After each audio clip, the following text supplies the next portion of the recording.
chair ছেড়ে ছেড়ে chair ছেড়ে চেয়ার ছেড়ে চেয়ার ছেড়ে চেয়ার ছেড়ে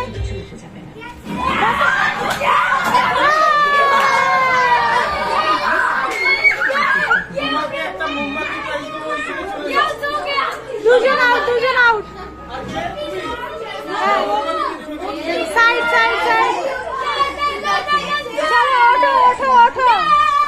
হ্যালো আবার স্টার্ট একটা চেয়ার কম করতে হবে